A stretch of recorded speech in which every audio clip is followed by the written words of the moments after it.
The first language we heard is a very sweet mother language we heard. So we all hold a very special place for our mother tongue. So Tamil சொந்தங்கள் இருக்கிறீங்க, தமிழ் மேல ஒரு மாறா காதல், மாறா அன்பு. காரணம் உங்களுடைய காதல கேட்ட முதல் வார்த்தை அது. You feel very happy. அது உங்களுடைய நம்முடைய தாய்மொழி பாசம், தமிழ் மொழி மேல இருக்கக்கூடிய அன்பு. ಕನ್ನಡ ಕಡೆಯವರು ಇದ್ದೀರಾ? ತಾವು ಕೂಡ ಅದೇ ತರಹ ತಮ್ಮೆಲ್ಲರೂ ಕೂಡ ನಿಮ್ಮ ಕಿವಿದಲ್ಲಿ ಫಸ್ಟ್ ನಿಮ್ಮ ತಾಯಿಯಂತರ ಮಾತು ನಿಮ್ಮ ಕಿವಿದಲ್ಲಿ ಫಸ್ಟ್ ಅದು ಬಿದ್ದಿತ್ತು. Other parts of India, I'm sorry, I'm not able to speak Telugu. I want to speak Marathi. I want to speak Gujarati. But बहुत लोग here इधर आपका हिंदी मालूम है, हिंदी आपका बहुत कंफर्टेबल है. हमारा लैंग्वेज बहुत वेरीड है, बहुत डेप्थ है. एक तमिल में इतिहास बहुत है, तिरुकुरल है, कंबरामायणम है, 2000-3000 ईयर का लिटरेचर है. मेरा निवेदन है, if you are born in Tamil Nadu, let us take pride in our language, our books, our literature. But it should not stop us from reading a book or a literature from the other language. That is very important for our personal growth. The inspiring person for me is Dr. B.R. Shetty. I know him for the last 10-12 years. I started my career in his hometown as an assistant superintendent of police long time back, 2011, which is 14 years before. I always watch with interest somebody who came to UAE with nothing, 10 rupees in his pocket. In the Udupi Municipality Council in the 1970s, he was a public representative. Many of them might not know. He was a municipal member.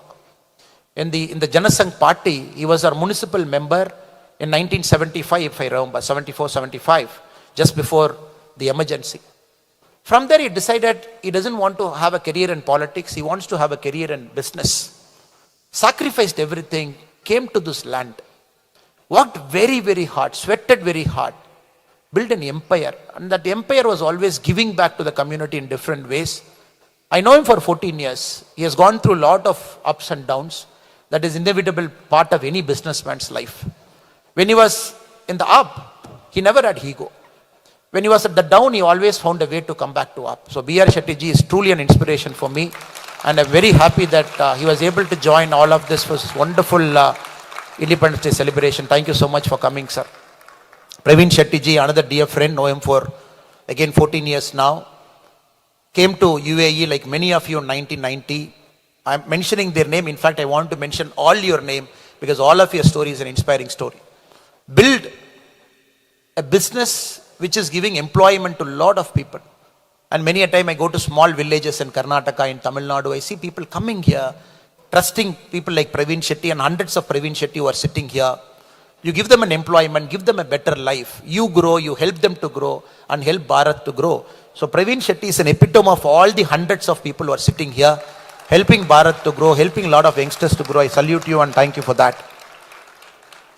And brother here, I'm just watching him, the Yuva Council member. What an energy he's having, what an energy. I'm watching him for the last 4 days. Every single place is there, running around. Because a president cannot handle everything. There has to be a team behind him who has to lift him, support him. And by thanking him, I want to thank all the executive members here. Rakesh ji is sitting in the front, Uma Akka is sitting there. A lot of executive council members, Shashidharana is sitting here, and our treasurer is sitting here. I want to take this opportunity to thank all of you through my friend Rajput who is here. Thank you so much, Praveen Rajput ji, for everything you are doing. Thank you so much. God bless you. And Naveen Bharadwaj, what an inspiration. He represents again the current India, the new India, speaks multiple languages, very dynamic, very energetic. He added a lot of energy to today's celebration, and thanking Naveen Bharadwaj, I would thank all the volunteers through you for doing it.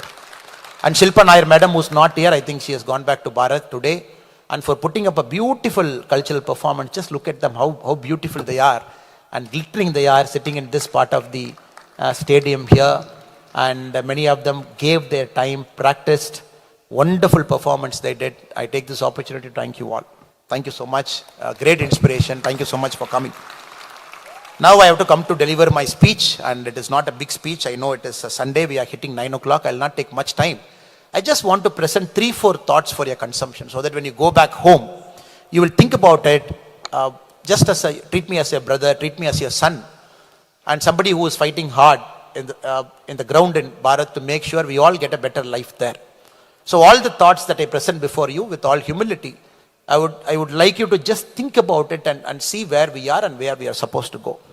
1947, August 15, we got our independence, we all know. 79 years we have traveled here, and we are a proud country now. We are a confident country, just how Ankur Agarwal represents himself. And this country believes right now there is no looking back, we can only go forward. But I want all of you to go back a bit. I want you to go back to 1935 when the Government of India Act came. Lot of discussion in the British Parliament, the House of Commons. The discussion was about whether India truly deserves freedom. If we get our freedom, are we good enough to keep our freedom? If we get our freedom, are we good enough to progress as a nation through that freedom? So a lot of countries, with due respect to all the countries that ruled over us, governed us for a long point of time, they felt managing India as a white man's burden. They felt India cannot manage itself. India doesn't have the wherewithal to manage itself. They felt it's a white man's burden to take care of our country. Lot of discussion happened in House of Commons before Clement Attlee decided to give independence to our country. They said you should not give. A great statesman like Winston Churchill, whom we all hold in very, very high regard for what he has done for England, he said, India is a country that is no more than an equator. He said India is a line. It is so fragmented. People speak multiple languages. The custom is so varied. You just cross 100 kilometers, like Praveen Shetty said, in Karnataka, out of all the 28 districts, each district the food is different, the custom is different, the dance form is different. Tamil Nadu, 39 districts, everything different. Rajasthan, closer to the border, closer to the desert, is very different. Then in Jaipur is very different. Nagaland, 7 sisters, Manipur, Arunachal Pradesh, very different individually. So Winston Churchill's argument is, how can this country hold their freedom? It is only because of Britishers we are holding that freedom for a long time. So those kind of words were spoken. Later part of 1960s, earlier part of 1970s, we didn't have food grains for some point of time. We have to import food grain from US through the IL-76 scheme. We wanted food grain. We didn't have milk. We got to create a milk revolution. We got to create a green revolution through MS Swaminathan, who just birth centenary year we just celebrated. Every single problem we were struggling, we were going through the Hindu rate of growth. We were growing at 4%, 5%, 3%. Some states were classified pejoratively as the Bimaru states. They said some states in India can't grow, they are Bimaru states. And some states can only supply manpower to other states for other states to grow. All kinds of theories. Politicians used this opportunity to create divide wedges. They said north and south. South is different from north, north is different from south, east is different from west. And this country cannot hold. And every single opportunity it came, people tested us as a nation. Today when I stand before you on the 79th Independence Day as a proud Indian, when I'm going to say some statistics before you, when all said, today when I say the statistics, the production of steel in our country, 2024-25, we produce 148 million tons of steel as a nation. We are the second largest steel producer in the world. Just reserve your claps so that I'll read out all the data. Cement, last year we just produced 423 million tons of cement. Again, the second largest in the world. Two-wheeler production as a country 2024-2025, we produced 21 million individual units, the number 1 country in the world in two-wheeler production. Four-wheelers, we produced 5.2 million units last year. We are number 3rd in the world in terms of producing cars. The construction, people, there are construction magnates here. Last year, India added the highest number of billion square feet of constructed place in the whole world, 1.4 billion square feet. Information technology enabled services. Last year, we did an export of information technology alone, $254 billion. For comparison purpose, Saudi Arabia, they exported petroleum worth $190 billion. Our IT services export alone is $254 billion. Electricity production, we were 3rd in the world last year. We did 1,739 billion units. Wireless phone, we have 1,200 million subscribers. 120 crore people in India use a mobile phone. Coal, second largest in the world last year, 988 million tons. Iron ore, Third largest, 290 million tons. Aviation, very important. Last year in our country, 21 crore people boarded a plane and deboarded a plane. 21 crore people used an airplane last year. Railways, we have 68,580 kilometers of railway line, fourth largest in the world. Roadways, 60,37,000 kilometers, second largest in the world. We handled 820 million tons of cargo last year. Renewable energy, 209 gigawatt we produced last year, fourth largest in the world. Textile, second largest in the world. 70 billion square meters we produced threads. I'm just giving the statistics in front of you to show what we have done and the path we have traveled from 1947. We cannot do this. It is not possible. We cannot stand united. The language will separate us. The cultures are far too different for India to hold together itself as a nation. We are the most exciting country in the world. We are growing at 7.5%. The other countries, including US, is expected to grow 1.5%. European Union, 22 nations, is expected to grow 1.8%. UK is growing at 1%. China is growing at 4.3%. We are growing at 7.5%. Again, we are not an imperialistic nation by any measure. The last 200 years of world's growth, we have seen imperialistic hegemony. Global powers, big powers, they were dividing countries among themselves. But India were very clear, our growth is not a threat to anybody. And we are going to bring a unique philosophy to this world called Vasudhaiva Kudumbakam, where we will encompass everybody as we say. That is why we are the leader of Global South. We represent the voice of Global South. When G20, when we did last year, everybody were looking at us. Our Honorable Prime Minister Narendra Modi ji said, how can the great African nations called the African Union, how can they be not a part of G20? So we expanded. They gave us G20, but we gave back G20 plus 1. That is our way of looking at the world. We said we want to grow, and we want to grow confidently, but we also want others to grow. G20 they gave, we gave back G20 plus 1. We make African Union as a permanent member of G20. So every single time we look at our country, it invokes a lot of pride. The last 10 years, we look at the national leadership. Such a great Prime Minister Narendra Modi ji, because we have to understand, for a long time we have waited, to send one Bharatiyan as a global statesman. One Bharatiya whose voice has to transcend borders. People in Haiti are watching what is PM Narendra Modi ji talking. He goes to a country, Papua New Guinea, the Prime Minister wants to touch his feet. When the opposition leaders asked him, why are you touching somebody's feet? He said, look, when COVID happened, he's the only guy who sent me medicines.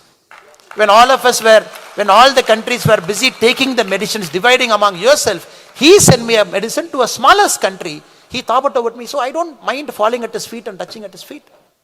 All the big forums, it is waiting for the Honorable Prime Minister Narendra Modi ji to speak.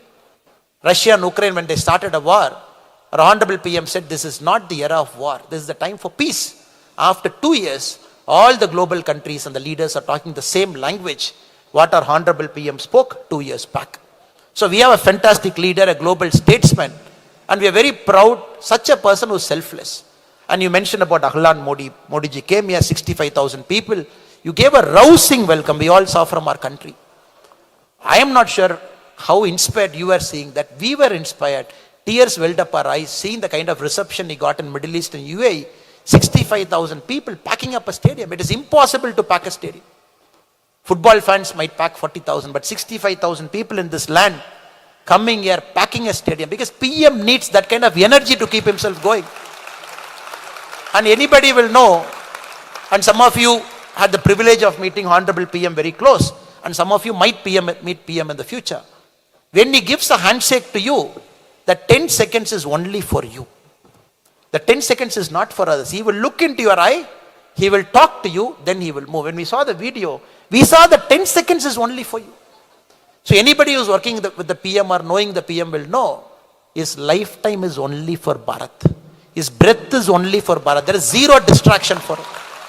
And his mission is very clear and is extremely clear, extremely precise. He knows where we are now, where we are supposed to go. 2047, he has given us a vision called the Vikshit Bharat. It is not a normal vision. It is not a normal vision. Again, we waited for a long time. 1700, 1730, the Cambridge economist Angus Madison, he argues, 1730, India had 23% of the world's GDP. 1730. 23% of the world's GDP. We are at 2% now. 2.2%. We are growing very fast.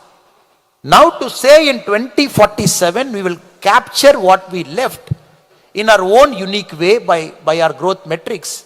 He gave a vision called Vikshit Bharat. And the vision for Vikshit Bharat, who is the most important? It is us who is most important. It is the citizens of our country who is most important. Anybody following our Honorable PM and his Red Fort speech, especially the youngsters are there.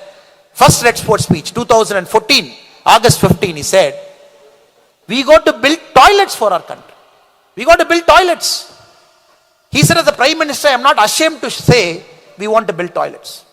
Only if we build a toilet, we are able to give a basic dignity to our mothers and sisters. Without giving a basic dignity to a mother or a sister, no society in human history has grown, it can grow. He said, first job, all of the Indians, we will commit ourselves. No house should be left without a toilet. What we have done? We are amazed. Tamil Nadu, the state to which I belong, is a very developed state. In our state, the central government has built 55 lakh toilets. 55 lakh toilets were missing in Tamil Nadu. All over India, 12 crore toilets is built to give basic dignity to a mother and a sister. Second Independence Day speech, he said, see how he moves from one independent state to other. 2015, he said, look, we are very happy, we are comfortable, but 18,000 villages in our country don't have an electric power. Not even a single bulb in those 18,000 villages is burning, it's flammable. He said, I will take 1,000 years, we will take 1,000 days as a country. In 1,000 days, we will make sure the electricity goes to the last village of our country. Because if we are not giving power, electricity to a human being, we are curtailing their growth. 700 odd days, 762 days, the last village got its electric power and India is fully electrified now. You see the shifting is doing from each Red Fort speech to 1 year to the other. I'll skip all the other Red Fort speeches for lack of time, but I request you to kindly have a look at what PM has spoken. 2025, I'm directly coming. 2014, we spoke about toilet. 2025, he said, we want to build jet engines. See the transformation. And India that was speaking of toilets is the same India in 2025. Over the last 10 years, we are speaking of building jet engines. He said, I urge the youth who are here to think very deeply, because Indians are solving the world's problem. The biggest company's problem we are solving. Sitting in different parts of the world, we solve the world's problem. He said the youth of our country needs to solve India's problem. Please build jet engines for us. He said, we have to, technology, we got to own it. And he didn't stop there. He went one step further and further and further. And he also said, look, every year we are importing petroleum products to our country worth $145 billion. Last year, we got petroleum products into our country. We took petrol, diesel, LPG, all kinds of gases. And anybody taking your cell phone and doing a quick calculation, you will know $145 billion and the current market rate is 12,50,000 crore Indian rupee. Our budget is 51 lakh. In our budget, 22% of our money we are buying petrol. And the Honorable PM said this money rightfully should go to the poorest person in our country. The honest taxpayers' money should go to the last hardworking farmer. Not as a currency exchange rate where we pay 12,50,000 crore outside and import petrol. He said new ways, invent battery technology, invent electric vehicles, non-renewable energy. I gave you the number, we are third largest in the world now. Bring everything, make sure our import dependency is reduced.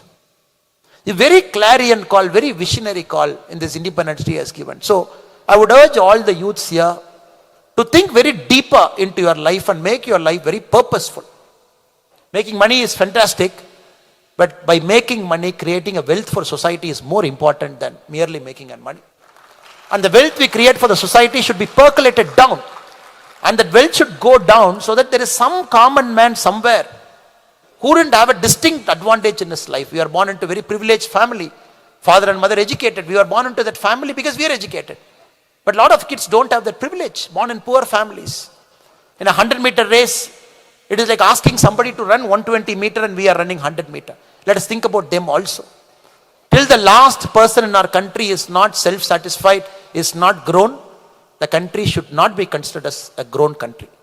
So it is very important, we have to make this wealth percolate everywhere. We got to balance it regionally.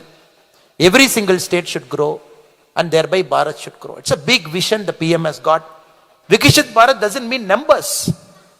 And Ankurji and Jitendra Vaidyaji was talking.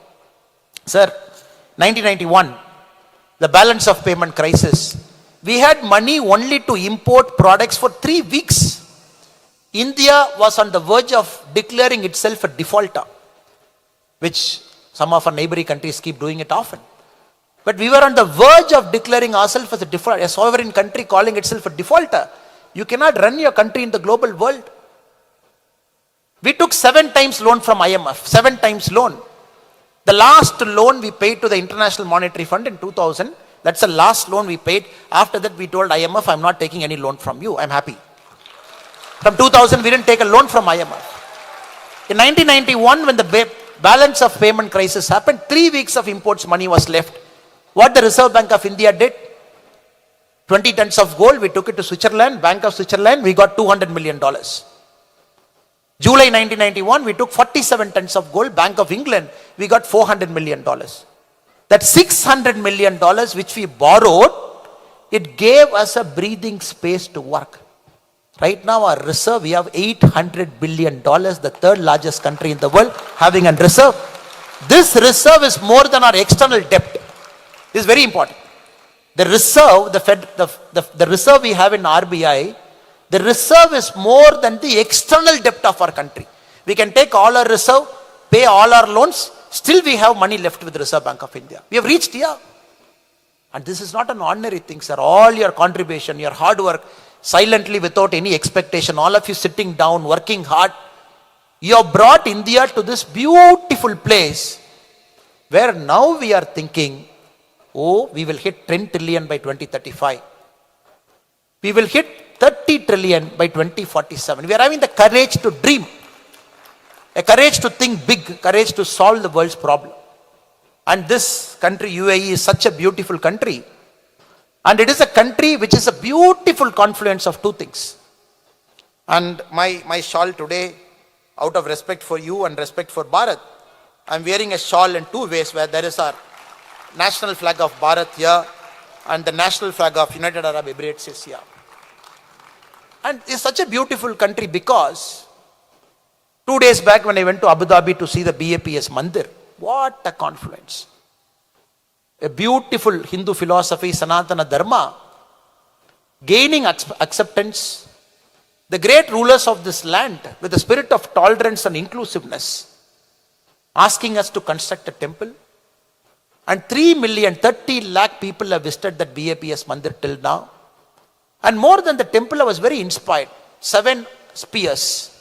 Normally in Indian temple we have spears. 7 spears, when they told me it represents the 7 emirates of UAE, to honor the rulers of this land because they honored our faith here. And when you go around the temple that is beautifully built with sandstone, you see Shiva Puranam, you see Vishnu Puranam, you see Ayyappa, you see all the beautiful carvings around it. Just when you finish the temple, I was very astounded to see. They end with honoring the 7 founding fathers of UAE, along with the gurus who guided them. There is a sandstone for them.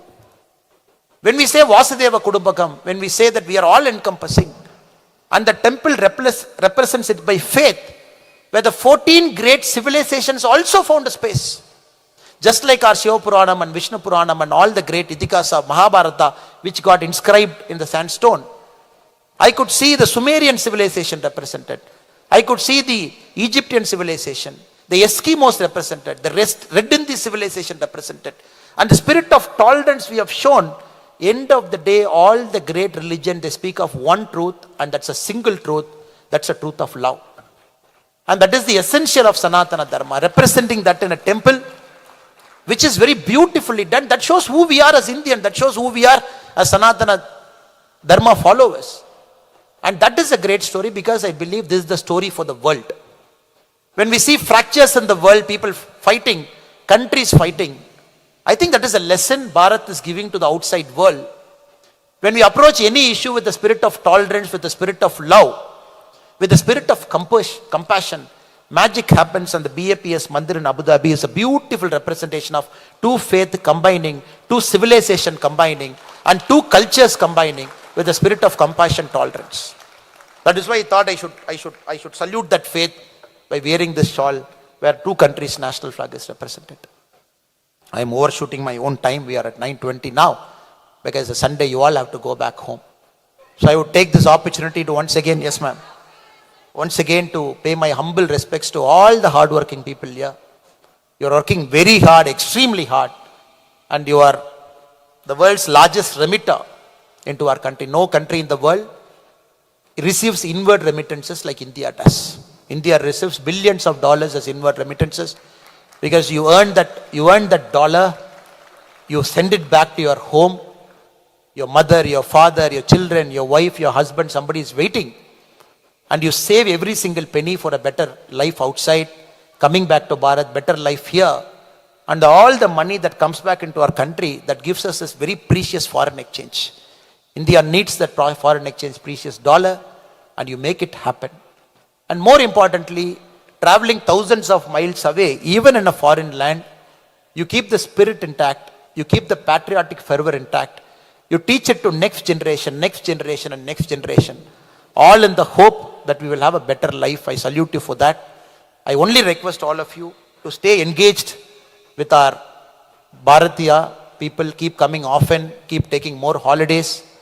Since you are positioned in Dubai, instead of trying to take a holiday into Europe, always try to take a holiday back into our Bharat. Instead of an European holiday, nothing wrong, all the great cities should be seen. But India is just waiting with 173 airports that is built, especially 100 airports built in the last 12 years. Beautiful roads waiting for you. India is waiting for you. India that is fast developing with all its infra is waiting for you. Your children should see that. They should see the beauty of southern part of India, the majesticity of western part of India, the spirit of tolerance in the northern part of India, and the beautiful combination of colors in the eastern part of India. Your children should see all of Bharat with the same eyes, with the same spirit, and with the same love. So one holiday to southern part, one holiday to western part, one holiday to northern part, one holiday to the eastern part. Every single year you come. If you can expose that to your children, I think that is the single biggest blessing they will get from you. Last but not the least, again I'll take the privilege of being your brother. I'll use this privilege to request one more thing. And we all are born in a certain part of Bharat. The first language we heard is a very sweet mother language we heard. So we all hold a very special place for our mother tongue. So Tamil சொந்தங்கள் இருக்கிறீங்க, தமிழ் மேல ஒரு மாறா காதல், மாறா அன்பு. காரணம் உங்களுடைய காதல கேட்ட முதல் வார்த்தை அது. You feel very happy. அது உங்களுடைய நம்முடைய தாய்மொழி பாசம், தமிழ் மொழி மேல இருக்கக்கூடிய அன்பு. ಕನ್ನಡ ಕಡೆಯವರು ಇದೀರಾ? ತಾವು ಕೂಡ ಅದೇ ತರಹ ತಮ್ಮೆಲ್ಲರೂ ಕೂಡ ನಿಮ್ಮ ಕಿವಿದಲ್ಲಿ ಫಸ್ಟ್ ನಿಮ್ಮ ತಾಯಂತರ ಮಾತು ನಿಮ್ಮ ಕಿವಿದಲ್ಲಿ ಫಸ್ಟ್ ಅದು ಬಿದ್ದಿತ್ತು. Other parts of India, I'm sorry, I'm not able to speak Telugu. I want to speak Marathi. I want to speak Gujarati. But बहुत लोग here इधर आपका हिंदी मालूम है, हिंदी आपका बहुत कंफर्टेबल है. हमारा लैंग्वेज बहुत वेरीड है, बहुत डेप्थ है. एक तमिल में इतिहास बहुत है, तिरुकुरल है, कंबरामायणम है, 2000-3000 ईयर का लिटरेचर है. मेरा निवेदन है, if you are born in Tamil Nadu, let us take pride in our language, our books, our literature. But it should not stop us from reading a book or a literature from the other language. That is very important for our personal growth. And the language depth so varies because you should give this exposure to your children. A Premchand Munshi in Hindi, if you are able to at least read or able to get a translation into Tamil or in English of some of the beautiful literature available in Hindi, we should take it and read it. Karnataka people are here, B.R. Shetty, and Kannada language has got the unique honor of winning the highest number of Jnanapita awards in the history of Indian literature. That literature has got a very unique honor. Somebody like an S.L. Bhairappa, somebody like a Kumpu, such a beautiful, brilliant writings. We should get exposed to it. Malayalam has got such a fascinating development of language in the last 10 centuries, especially. Beautiful literature. We should read it. Some literatures in Assamese are out of the world. We should read it. So if we don't give an exposure to our children to other language, they can't even, because book literature is a window to a language. It is a window. A good, beautiful book, when we read it, even in our own mother tongue, a translated book, it will teach us what the other culture is about. Because here, I had the unique honor of seeing the minister on the stage. Look at the ministry's name. Ministry of Tolerance and Coexistence. I don't think anybody in the world, any government in the world has got a post like Ministry of Tolerance and Coexistence. Ministry of Happiness. Ministry of AI, which we will also do it very soon, sir. Now, it is very important for us to appreciate other culture, other language within Bharat by a simple literature book or by a tour, so that we develop that spirit of tolerance, we develop the spirit of harmonious coexistence, so that we always stay together as Bharatiyas. That is my humble request. 2 submissions I have for you. Tours come to different parts of Bharat. Pick up one literature that is not to our mother tongue. Every year you read one book from a different language, a translated version. If you pick up that, please learn that language. So with this, I once again thank all the wonderful people in this auditorium who have come here, given your time, made this function so rich and so diverse. I thank all the IPF volunteers and all the wonderful cultural troops who have come here and performed so much, and all the eminent guests sitting in all the rows here, the fantastic business people who are making our country proud, all the hard-working Bharatiyas. Your sweat, when it touches the soil, India is prospering there. Never forget it. So your sweat is worth something.